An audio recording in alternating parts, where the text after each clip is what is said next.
You are listening to Leaders and Legends, a podcast featuring some of Indiana's most fascinating men and women whose impact has shaped our state, our communities, and us.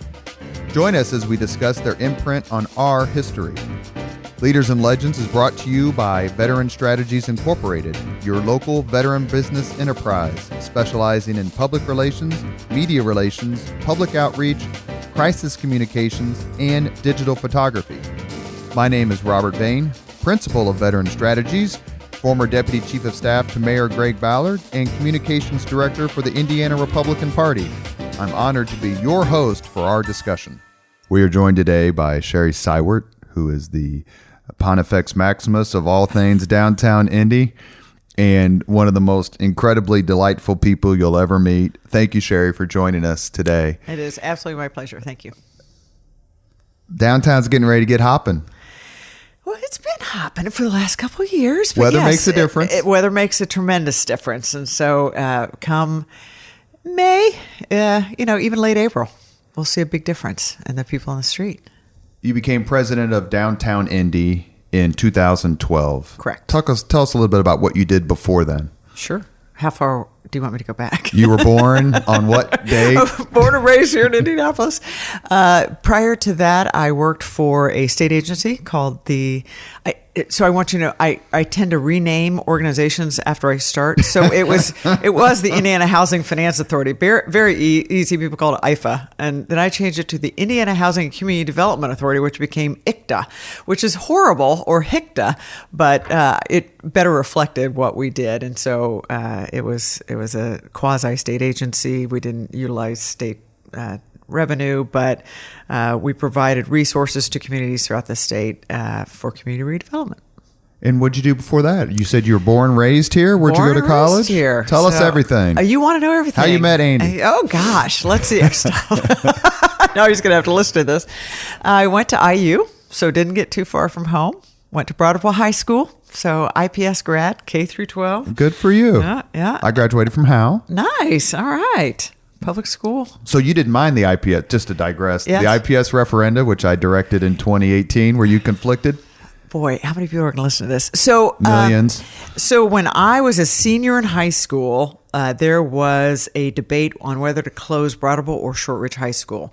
And I was, believe it or not, the selected student to go in front of the IPS board and try and argue why Broadwell should stay open. Now, you won. We did win. Mm-hmm. But if I were to be asked again if Broadwell should have remained open, I would likely say, no, it really is a real estate opportunity if IPS were to, sell it and not to digress to the referendum, but I mean, yeah. Broadwell's sitting at 37% occupancy. It's you just ridiculous. Can't run on right. tight budgets. You can't run buildings at Absolutely 37%. No. What was it like going to IU? Were you there for any particularly good basketball years? Yeah. I was there. Well, Bobby Knight was. Need I say more? So every year was a good basketball year while I was there. I was there up until '87 when I graduated, and championship. Yeah. So great school. Really loved it. The only reason, though, truly that I went to IU, I would love to say because I wanted to become, going to medicine or something. No, I was the youngest of three, and my sister was at Purdue, and my brother was at Ball State, and I was thinking, what other school can I go to that they're, not there? So it was either Indiana State or IU. So that's truly the reason why I ended up at IU. Well, you got to talk big smack. Yeah, I did. I can't anymore, but I did that. True. Point taken. No one I know who's gone to IU, let me say it a different way. Everybody I know who's attended IU would go back tomorrow. They had so much fun. They just talk about it's so beautiful and it's a great community. Just what's it like being at IU? Because everybody I know absolutely loved that experience.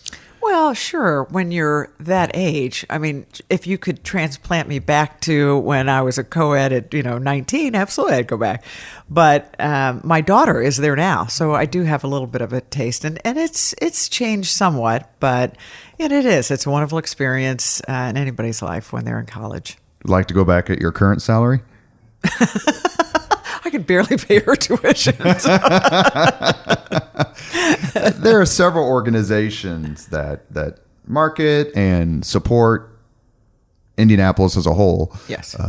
You're president of Downtown Indy. Yes. How is that different, say, for example, from Visit Indy or other like organizations? You're all pulling in the same direction, but you do have different goals and methods. You know, you're absolutely right. And so when you think about Downtown Indy, and we now say Inc., we almost put that Inc. on there, because when we changed our name to Downtown Indy, oddly enough, everyone started referring to downtown Indianapolis as Downtown Indy. So we're no longer an organization. It sounds like we're the place, which is not a bad thing. Sure. But Downtown Indy Inc., we often say we're the ones that create the product. So when you think about keeping a downtown safe and clean and vibrant, we create a product that Visit Indy can sell. So Visit Indy is the Convention and Visitors Association for our city, and they're the ones that are responsible for putting heads in beds.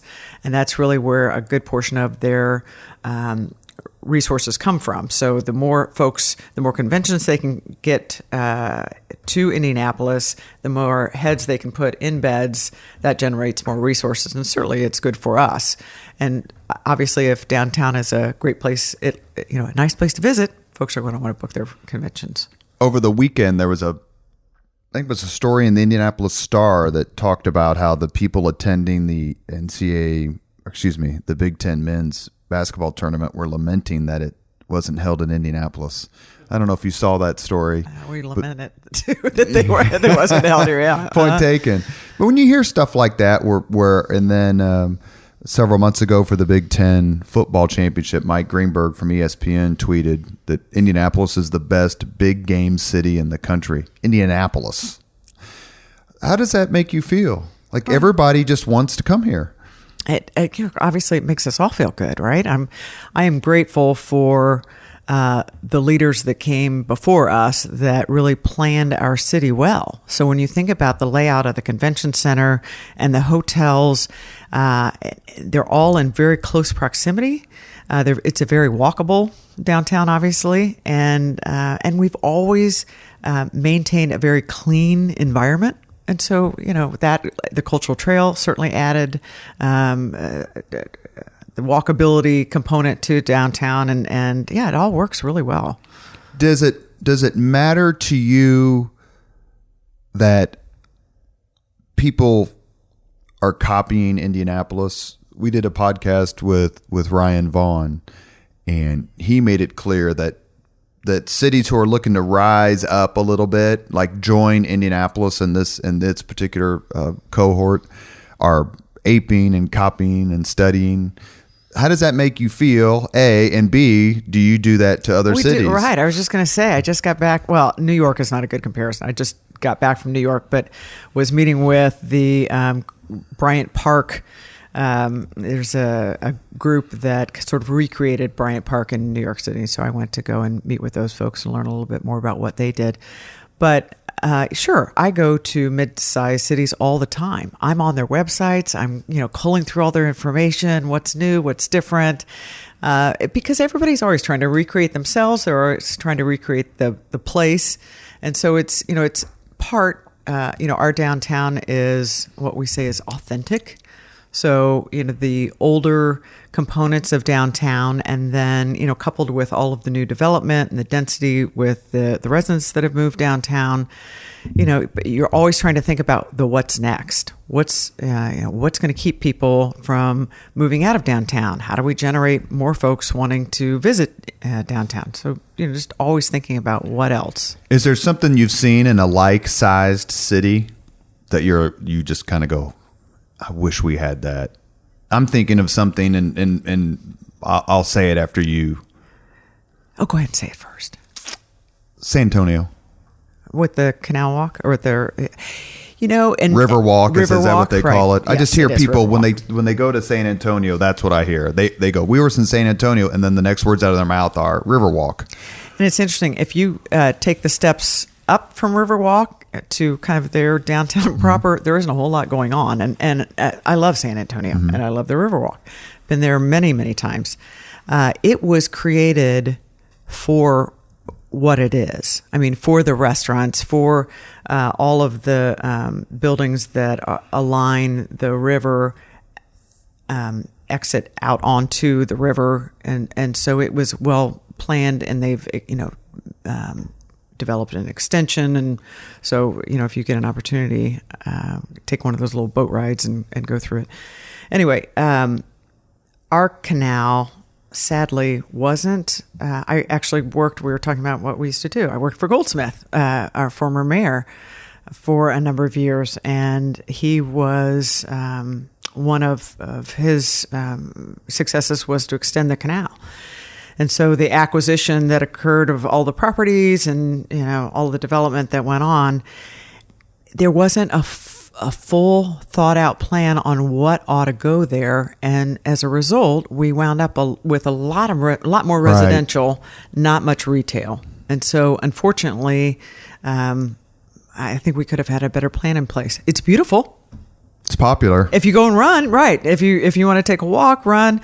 But when you think about the San Antonio Riverwalk, it wasn't created for that, unfortunately. When Mayor Ballard was on, and we were talking about, it might have been one of what's your legacy, which is a word he doesn't like, but accomplishment or something you're most proud of or whatever.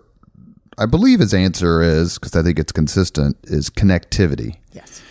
And I believe one of the ways that reasons he emphasized that was because of his time overseas in the military, where everything is so easy to get to. Like in Europe, we take a train and you're going from one country to the other, and so on and so forth. And the fact that his kids really influenced his way of thinking.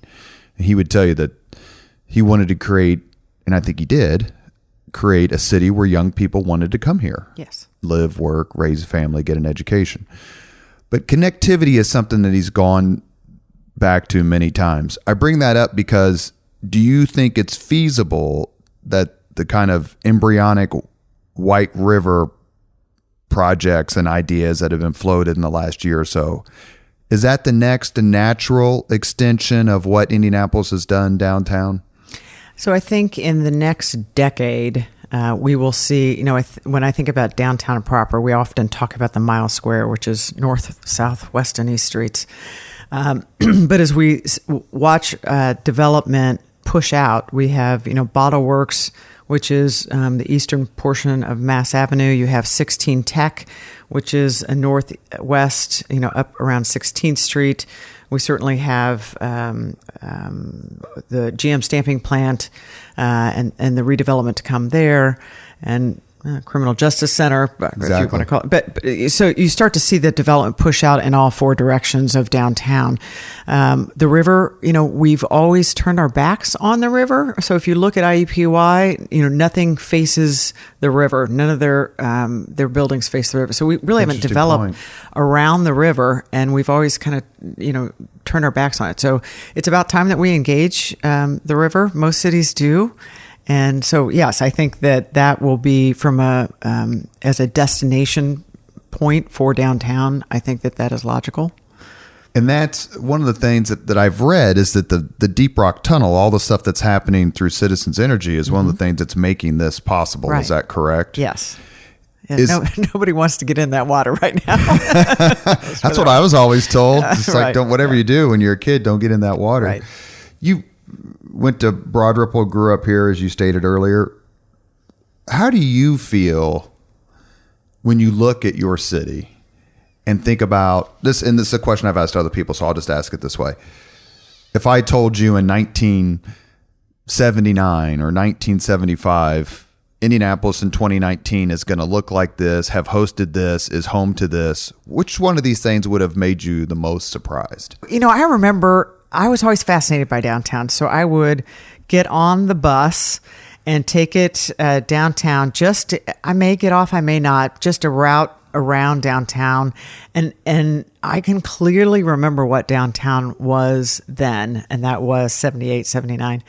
And so much, there was a lot of vacancy. It was dirty. It was dark. And everyone says it rolled up at 5 o'clock, and it was true. I later worked a couple of jobs, and one of them was hostessing at a restaurant that's no longer there. But the only time people came in was when there was a Pacers game.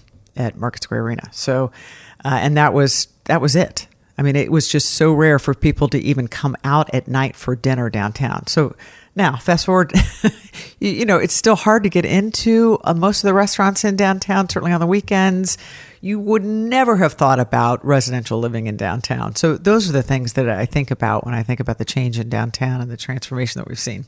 And when you're walking around, like at night, like say a Saturday night or a Thursday night or whenever, as you just said, is there a certain, you just kind of shake your head? You do, and you go, what? A lot of people say, look at all the people on the sidewalks, and it's nighttime. That's exactly right. It is. It's true. And I do, some of the other cities that I go to, there still aren't, there isn't a lot of pedestrian traffic. So we're very fortunate that people feel comfortable walking around downtown at night. And downtown is our safest neighborhood in Indianapolis. I mean, when you look at the data. So it makes me feel good that we can maintain a safe downtown and that, there are so many folks that want to live downtown. You're listening to Leaders and Legends. Today we have on Downtown Indy. Let me get this right. Yes. Downtown Indy Inc. Yes. President Sherry Seiwert. Nice.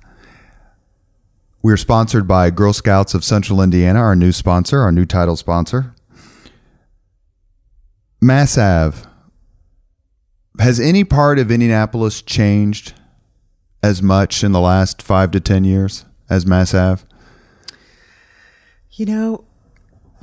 I would say that Fountain Square is certainly pretty close. And I come from a community development background, so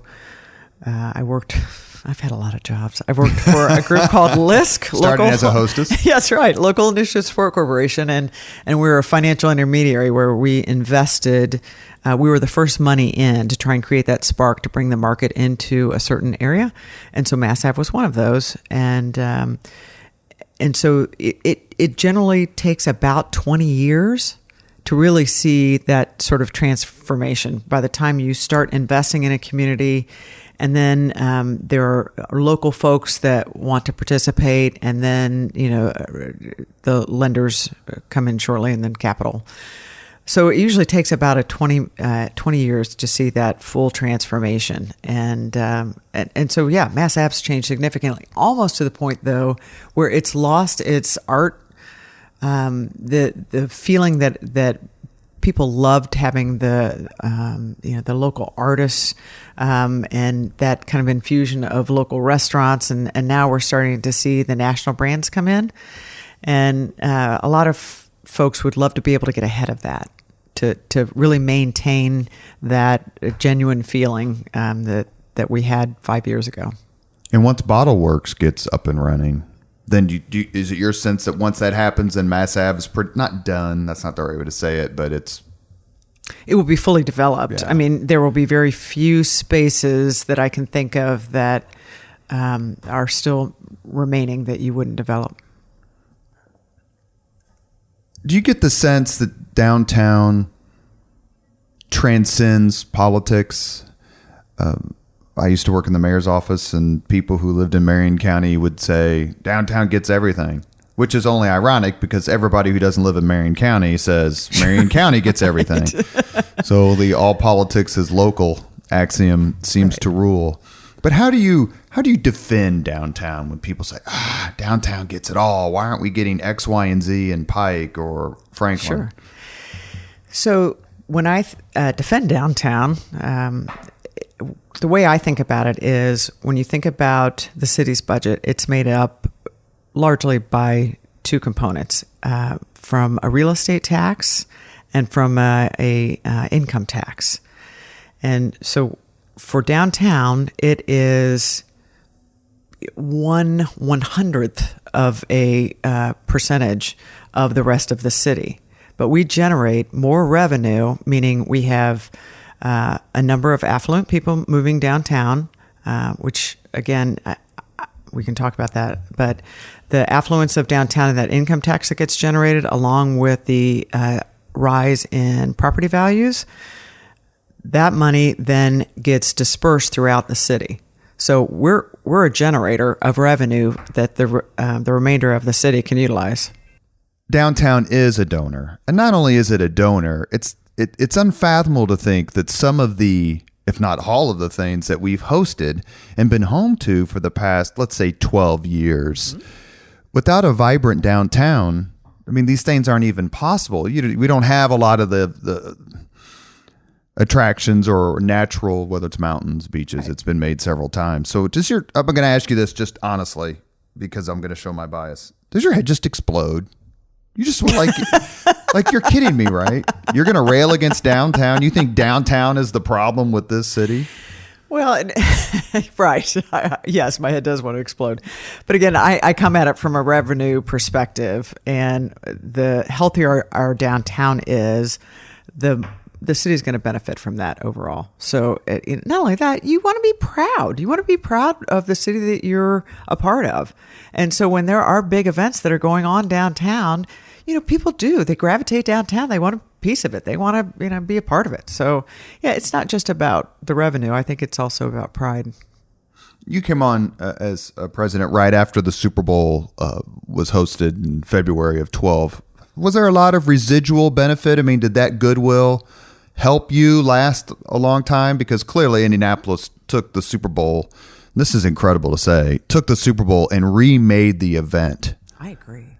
Yeah, it was such a great event, and people still talk about it. I mean, we're still compared to other cities as the best Super Bowl city as a host, and for a variety of reasons. And downtown certainly benefited as a result. Everything was clean and polished and ready to go. Certainly, Georgia Street was recreated as the Super Bowl Village. We now manage that space and have since the end of the Super Bowl. And it's certainly been great for downtown. It's been great for our organization, and we've learned a lot. So, yeah. But do you think that it made people look at Indianapolis, not just downtown, but look at Indianapolis different? Like, you got called up to the big leagues, you hit it out of the park. We didn't expect this. Now the weather helped, but we didn't expect this. So now we're going to look at you differently. When you think about doing events, I mean, they're difficult to manage, and it is as if the stars aligned. Thank you, Allison Millington, that everything went off without a hitch. And so, yes, I mean, we succeeded as a city, and all eyes were on us. And so people saw us. And I often hear this, that once people come to Indianapolis, they go, wow, I didn't realize what a great city this was. So getting folks here to actually look around was a big advantage for us, because so many people saw us in such a great light. We had Bill Benner on the podcast, and I was a part of it for a little bit, and then I wasn't able to do it. But he was very eloquent in talking about how the volunteer community came together for the Super Bowl, and not just the Super Bowl, it does for other events. How important is that to downtown, to keep downtown vibrant and going and welcoming and friendly? It is very, very important. I just wish that we utilized volunteers more effectively, because I think that they are there, and there are a lot of folks that want to get engaged in a variety of different things. But it's we need, as the civic organizations between Sports Corp and Visiting Ourselves and the Chamber, need to figure out how we better utilize our volunteer base more often. Is it something is it just an organization perspective? Like, you have to be better organized or find more things for them to do? Maybe quantify that a little bit. Yeah, I think that there is plenty to do. What would be great is if all of the organizations came together with some commonalities of, keeping volunteers busy, because if it's episodic, it's hard to continually engage them. So if we're asking them to come and plant flowers, 3 times a year and, help us, with some cleanups and that kind of thing, that's not exciting. They don't want to do that. They really want to be a part of events. And so how can we better manage utilizing volunteers for all of the events that occur? Challenges. I mean, Indianapolis has certainly, and we're speaking specifically about downtown, but Indianapolis has challenges. One of them is certainly maintenance, ongoing and strategic maintenance. There's been a discussion of a commuter tax, and I hate to say this, I guess, hell, I just ran the IPS referenda that raised taxes, so let's just raise them all. Right. I'm a huge proponent of the commuter tax, and I don't want to telegraph your punch, but talk a little bit about that, because that can get really kind of snotty. The discussion can get kind of snotty. Yeah. I've always liked the idea of a user fee. So if you're going to, utilize a public service, you ought to pay for it. And so we do have a significant number of folks that come into Marion County that don't live here, so they're not paying taxes in our county, but they're utilizing our roads, they're utilizing our fire, certainly our emergency services. And yes, so I do believe that our city would benefit greatly if we had that commuter tax. And what's the argument against it? I mean, so I'm already paying taxes at home, so why should I pay them again? I think is probably what people would likely say. Although I've had a lot of folks say, sure, put one in place. I drive, through Marion County every day. I should pay. Is it reasonable? Do you find the opposite side to what you believe reasonable, or is it just a matter of that's a cop-out? I think what is probably keeping us from actually putting one in place is the system. So how do you create a system to collect those types of taxes? And I think if that were well thought out and people understood a little bit more about how much they would pay for use of what services, we'd probably get a little bit more rhythm on it. Is it another example of downtown gets everything, meaning Indianapolis gets everything, so that the donut counties, the people who come in say, well, Indianapolis already gets this and downtown already gets that? I mean, that mentality, I think, is myopic, to say the least. But is that what you run up against? No, I think the question is, what is it going to be used for? Is it going to be used for infrastructure, for better roads? If you're driving into downtown and you're leaving Hamilton County, and there's a significant difference, and I don't know how often you get there, but every once in a while. I'm not allowed in Hamilton County. I'm an East Sider. We're not allowed up there. So, you'll see that difference in the road quality. I think people would be willing to pay, if for no other reason, for damage to their vehicles. Optimistic that it can happen over time? I have seen that it generally takes something to get so bad before you'll see change. For instance, we're on the taxes. Last year, we undertook something called an economic improvement district, and it is where property owners tax themselves, and the resources go for really whatever they determine, but it was going to be for more cleanliness, maintenance of downtown, homeless services, some more aspirational aspects for downtown. Property owners ended up signing on to that because the larger percentage signed on to it, and unfortunately didn't pass the city council. But people understood what they were, if they're going to pay a certain amount of money, this is what they were going to get. But the other portion that didn't sign it said, well, we're clean enough, which is probably true, and we're safe enough, which is probably true. So we really don't need it. Most other cities that have put these in place, everything had deteriorated so badly that they went ahead and put an economic improvement district in place to climb back out of that. So other cities have, so you were following the model of... We're the only city of size in the country that doesn't have one.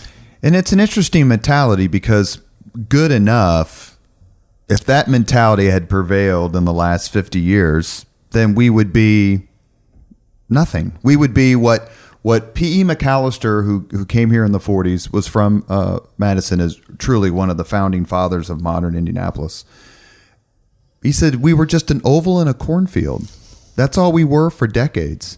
And so this non-aspirational, non-willing to take the bit in their mouth and do what it takes to continue to punch Right. above our weight. Okay, so does that make your head explode? Does that just make you go, do you understand how we came from just Indianapolis to a destination city for the world? Right. And again, it's everybody is continually competing. Every city is competing against each other for the events, for the talent, for, the Companies, jobs. Right. And if we don't continually up our game, we're going to start to fall behind. Is there a particular, and I'm going to ask you about another challenge, but is there a particular city that you're like squinting at, keeping your eye on? Hear a lot of Nashville buzz. A lot of Nashville buzz, yes. I was just going to say, I've been there, a lot of fun. But, I will say every time I come back to Indianapolis, I think they don't have anything on us. So I'm still proud of where we are. And I don't think that there is necessarily, and maybe I haven't been there yet, but any cities that I have visited, and I've gone to a lot, that I've said they far exceed, Indianapolis and what we have to offer. Where should Indianapolis, when Stevie stays, the remarkable Stevie who runs the city market, and beautiful Amanda Kingsbury were on, and we were talking about Indianapolis, and they had a great perspective, especially Stevie being in the trenches every day, basically, Right. and Amanda being at the Star and commenting all this thing. What does Indianapolis need to do better? Well, it's easy to always think about the underbelly of what we can do better. And we need to invest more in our infrastructure. It is aging, and so we definitely need to pay attention to that. For us, and again, by comparison to other cities, we don't have a problem, but I spend a significant amount of my time with the homeless population in downtown, and we're working on it, but we don't have a very good system in place for permanently housing homeless that have chronic addiction and mental illness. And how much of that, and we're talking about challenges, how much of that falls on you? Or you feel like it falls on you because of the concentration in the very areas downtown that you're marketing to companies and organizations and events to come Sure. here. And nobody wants to be, I don't want to say uncomfortable, but it can get uncomfortable. It can get very uncomfortable. And, when you, apologies, but, when you have folks that are defecating, out in front of buildings and laying in the doorwells and, they don't smell very good, or they're strung out on spice, and it doesn't. It's not a good combination when you have folks that are visiting downtown or coming here for a convention. So, when you think about the homeless population, we have wonderful missions for folks to go to on a temporary basis, but we don't have a permanent housing solution in place for them. And so we as a city, we're working on one, but it should have happened years ago. And is it fair or unfair that you've played, your organization plays a disproportionate role? It seems like, or is it fair for people to look to you to be either the solution or a huge part of the solution, or you're like, guys, we have different priorities. This is just one of them. We're a good connector. So we hear a lot from our business owners, and we work very closely with IMPD. So we understand the issues related to the property owner side. They've got folks that are sleeping in their parking lots or in their doorwells, and there's just constant shenanigans going on. But I also know a lot of folks on the social service side. So it's great that I can connect the two and help to mitigate some of the issues with street outreach and the services that are existing, and just help combine that conversation. You're listening to the Leaders and Legends podcast presented by Veteran Strategies. We're here with Downtown Indy Inc. President Sherry Seiwert. We're also sponsored by Girl Scouts of Central Indiana. The weather's changing. Circle's going to get only more busy. The areas around the circle are going to get only more busy. Is this when you really start to feel it? When you start to look at your calendar and like, wait, we got this. We do. You get your vacation in early? I actually have one planned for May, so it's not good timing, but it is what it is. So it really, things do tick up in the summer months, and everybody wants to be outside. It's after a long winter, it's sort of that reward to be able to get outside and just enjoy sitting around the circle and people watching. But so many events. I looked at the event numbers, and we've seen a significant increase in the number of events that are happening in downtown by comparison to the rest of the city, which we love. But yes, we have to be ready for it. And it's the good with the bad. It's the fun. It's the people that want to come out and participate in the events. And again, we see an uptick in the homeless numbers and what I call the travelers. Those are the folks that really don't stay here, but they come through and hang out on the streets in the summer. So it's a lively downtown. Sherry, pro scooter or anti-scooter? So I have a Harley. I'm happy about that. I've never been on a scooter. How do you like that? I guess you could paint a scooter name on the side of your Harley and just tool around the cultural trail. I think that they were dropped in many cities, and none of us were prepared. We don't have safe places for them to ride, and if we did, I would feel a lot different about them. I will say I never see anyone on one that isn't happy. Everybody always has a big smile on their face. That's a great point. Now, those of us who ride our bicycles, I'm not a Harley person. I've actually never even been on a motorcycle, so I could fix that. You might be the only one who could. Maybe Dave Taylor or someone from IMPD. As someone who rides his bike downtown all the time, the riders tend to be in their own world, and that makes me a little nervous. It seems that they can't be on the cultural trail. They're not allowed to be on the cultural trail. Right. So then that pushes them out into the road, which as someone in a car, you're like, I'd rather if I was going to get hit by something on a scooter, I'd rather get hit by a bicycle than, some sort of delivery truck. How do you figure that out? Do you think it's still being figured out? Because you did. You're right. They dropped him in here. The council kind of then weighed in. And then there was a little bit of a populist kind of pushback, like, let these people do this sort of thing. And but then you come downtown and it's a lot different than the Pacers bike share because we're all going the same speed. Right. It seems to me to be a natural addition to the city landscape, to the urban core, but it's not without danger. Is there a solution you think that's waiting in the wings? Right. So we tell scooter riders don't, ride on the sidewalks, and you're supposed to wear a helmet. How many of us carry around a helmet? I've never seen anyone. Never.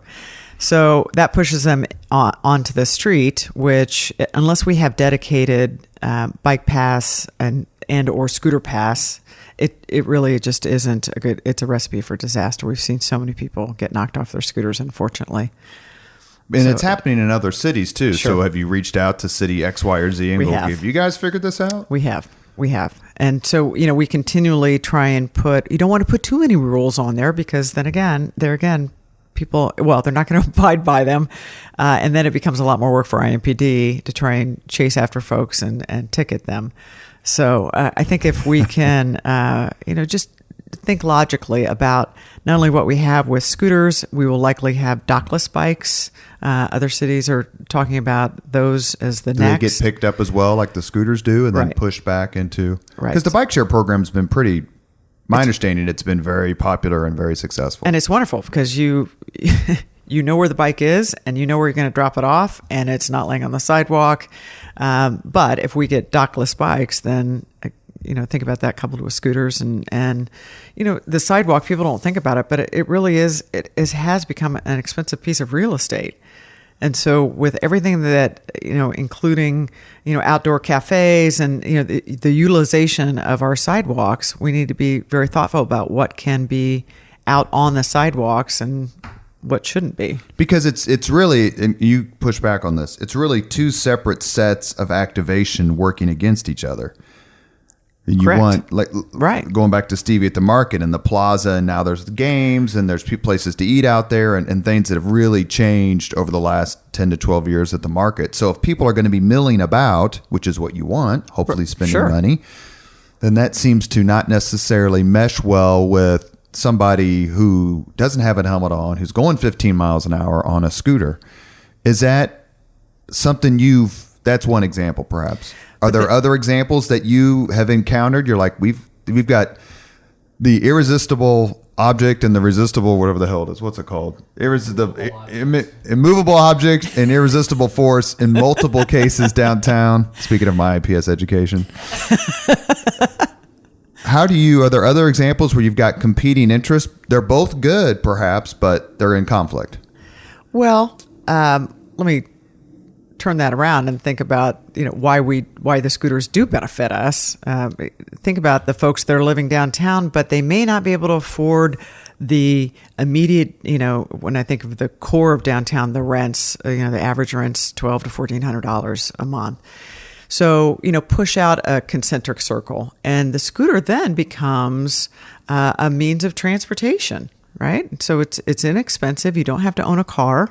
And if you don't have a bike or don't want to lug it around, boy, it's great. Why not just hop on a scooter? Or if you're taking the red line in, but it drops you off, at 5 blocks from your office, why not hop on a scooter and be able to take that right to your front door? So, it really does benefit folks beyond just, somebody that wants to have a little bit of fun.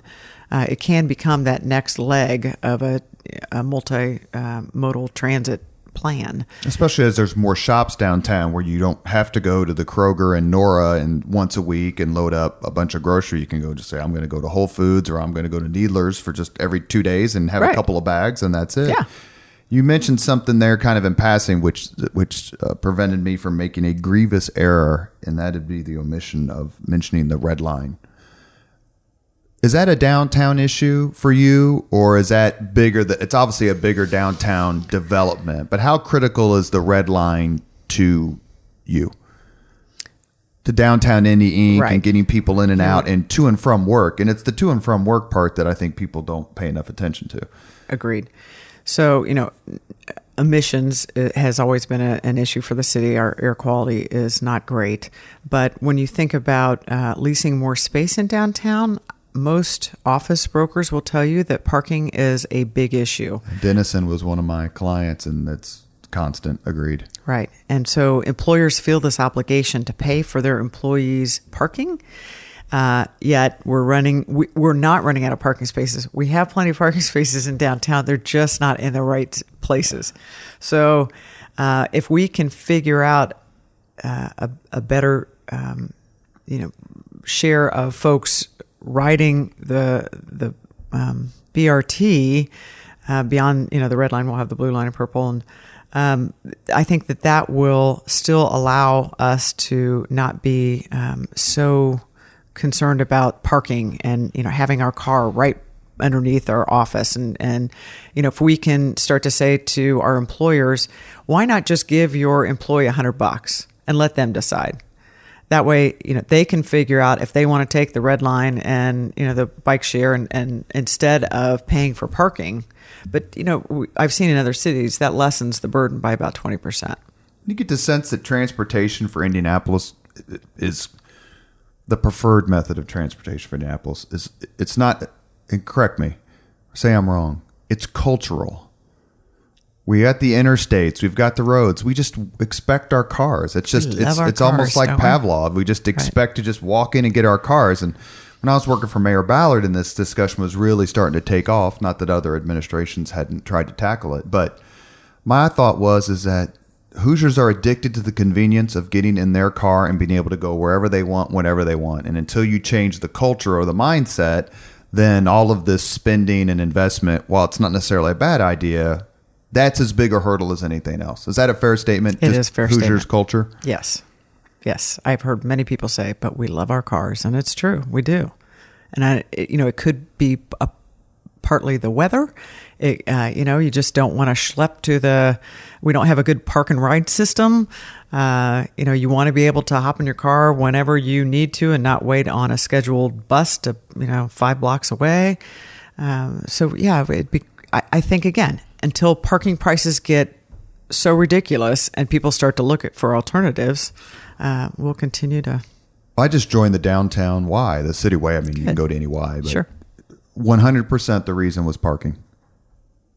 I used to work out at the Columbia Club, and I would spend 15, no offense to the Columbia Club, terrific place, but you would spend 15 minutes driving around downtown for a parking space. to find a parking space. And on a 4-degree day, if you were lucky enough to find one 2 blocks away, well, then kind of is no incentive. Whereas I thought the City Way YMCA with its parking program, I mean, it had me.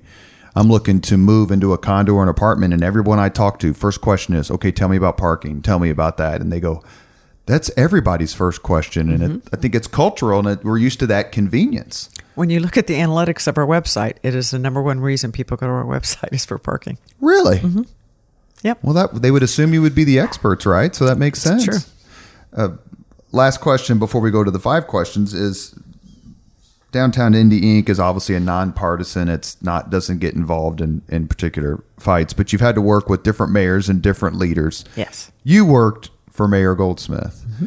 What was that like, and how does working for a mayoral administration help you understand what other mayors need and emphasize? So you understand that working for a local government is not easy, and that you are on all the time. I mean, you don't put, at the time, you just don't put your phone down. You have to be able to respond all the time. And I'll tell you, it's between city and state government. It's even more interesting because in state government, you're not in somebody's backyard. I mean, you don't get the constant barking dog, questions and want solutions as you do at the city level. So because of the state level, they have their own local jurisdiction, so they're going to bother their own city council or mayor. So there's a vast difference between state and local government. But working for a city, you do understand that you have to be responsive to the general public. Then you have the city county council, and then you certainly have the mayor. And so you learn politics, even if you're apolitical, you learn that system pretty quickly. And you also understand, again, how the city's budget works and how difficult it is to be all things to all people with a small budget. It's coming up. It's coming up on a series of amazing events. Ryan Vaughn talked about it in the podcast we did with him. The next 3 or 4 years for Indianapolis are going to be, maybe 5 years, are going to be off the charts in terms of big sporting events, national championship games, yes. All-star games, that sort of thing. Are you planning now? You understand what's coming?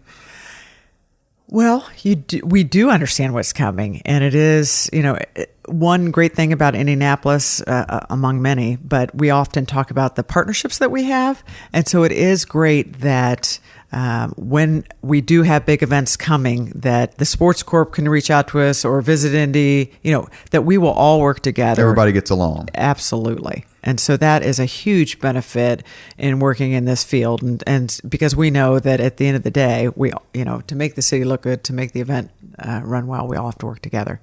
So that's wonderful. We as an organization have recently been awarded a grant from Lilly Endowment to create an activation on Monument Circle. And so we're working on that now so that it can certainly be in place by the time these large events come to Indianapolis. And that will be, there's a whole lighting component to it, as well as a video mapping on the exterior of some of the buildings on the circle, if you think about that, the facades of the buildings. So right. It'll be fun. It'll just be a fun activation for large events.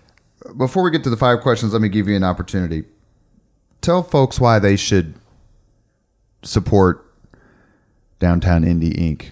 What comes with being involved, with being a member or a sponsor? Make a plug for people to contribute and join and be members. How nice of you. Thank you for saying that. If you care about downtown from a personal perspective or from an economic perspective, Downtown Indy Inc. is we often call ourselves the people behind the place. We're the ones that help to make sure that downtown continues to be vibrant. We help to manage that chaos that occurs in downtown, and we're kind of the oil that makes the engine run. So again, I go back to this personal level. You may think about Circle of Lights. That's one of the events that we do, and so it's a tree lighting yes, for Monument Circle. It's a traditional event that some people feel very strongly about. That too, if you want to continue to have a safe downtown, we try to make a significant impact in all of those areas. In the IMPD downtown, especially Phil Burton, who's a friend of mine, yes. They're a terrific group of people. They are. We work very closely with them. And Captain Mann, who, by virtue of his position with IMPD, works part-time on our staff and then part-time with Downtown District. And so it's a huge benefit for us. We know exactly what's going on any minute of the day as it relates to the crime element. And then, of course, we have great relationships with the property owners. So the combination of having the partnership between IMPD and the building owners is great. Truth serum time. Do you have a particularly favorite convention when you see people coming in and walking around? Well, FDIC, the firefighters coming in.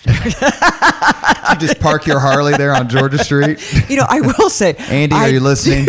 I do love motorcycles on Meridian. It is, if you've never been to it, to see thousands of motorcycles parked all from Monument Circle, and they're just stacked up next to each other, just thousands of them around Monument Circle, all the way down to Georgia Street, all the way down South Meridian.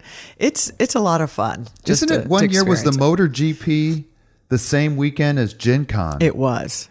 And I took my kids downtown. Speaking of things you never did when you were younger, yes, as you can attest, is to go downtown with your parents and just walk around. And it was like to see all these motorcyclists, and to your point, and then there's Obi-Wan Kenobi 3 feet away.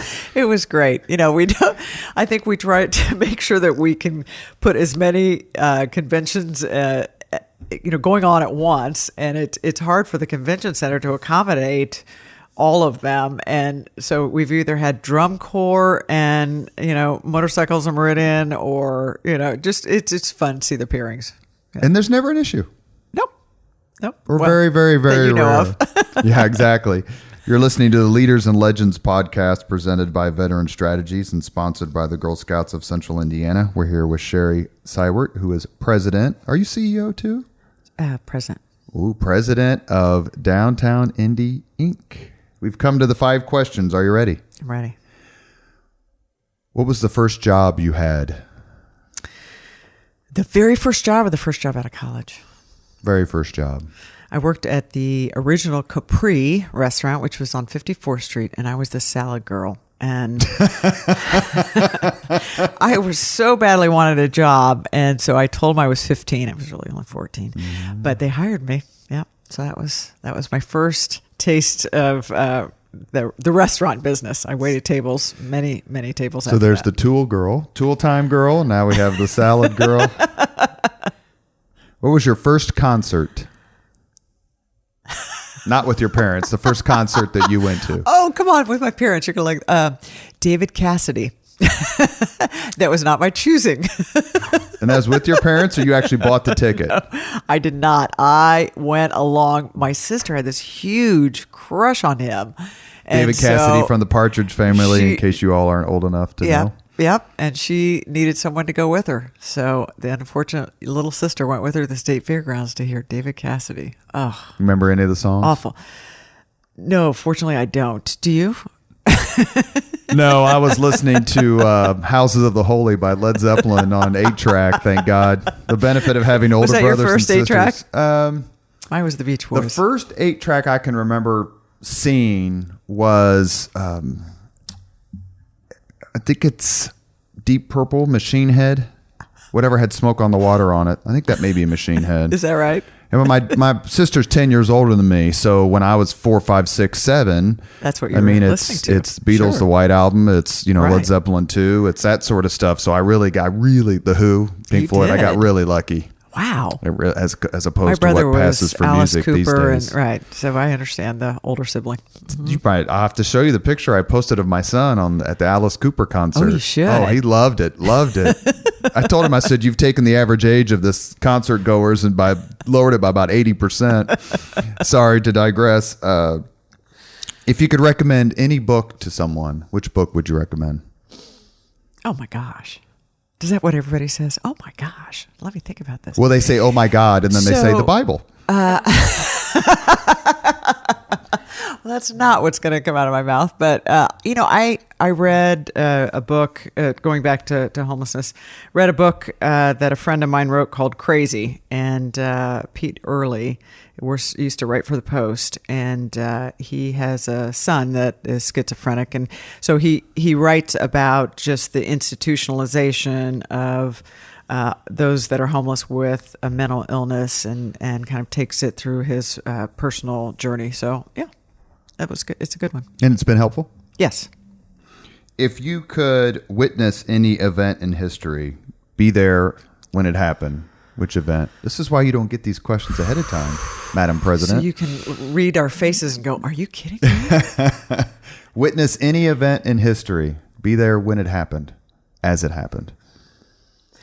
I was just a kid, maybe not even, when the civil rights movement was in full swing. But I would like to go just be a witness or be able to see that firsthand. Some of, Rosa Parks, I would love to be able to just... To be on the bus when she said, no, I'm not getting up. Right. And just the real stories that occurred when when the civil rights movement was in full swing. You ever been to the Henry Ford Museum? I've not.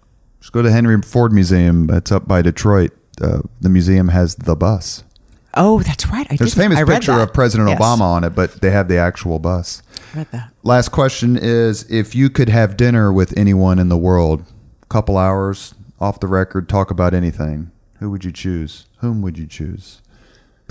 No family members. No Greg family Ballard. members? No, Greg Ballard. No family members. No, you know what? I would, if you've lost a parent, you would normally say, he said dad. Winnie. He said Winnie. Did he? He, him, and hawed, and then he goes, of course, Winnie. I was... I can't say Andy. So a historic figure of... anyone in the world right now. Sit down for a couple hours. Oh, that is so hard. Anyone in the world. Is it like can I say Einstein? I mean, somebody that would just be so fascinating. Someone living right now. Have to be alive. No favorite rock star, no favorite celebrity, no favorite author. You can say Abdul. I can find him anytime at the Columbia Club or smoking a cigar. Okay. Sorry, Andy. Harrison Ford. So I've never been starstruck, but I find that man fascinating. So there you go. He's the premier popular actor of the generation for sure, and he certainly seems very down to earth and exactly and a fun companion. I know that's just not what probably your listeners want to hear. I should have been a better host and said, if you could take anyone on a ride on your Harley, who would you choose? Well, there you go. See, yeah. All right, you get a mulligan. So that's the. I do get a mulligan? Mm-hmm. Oh, gosh. Well, it'll still be the same answer.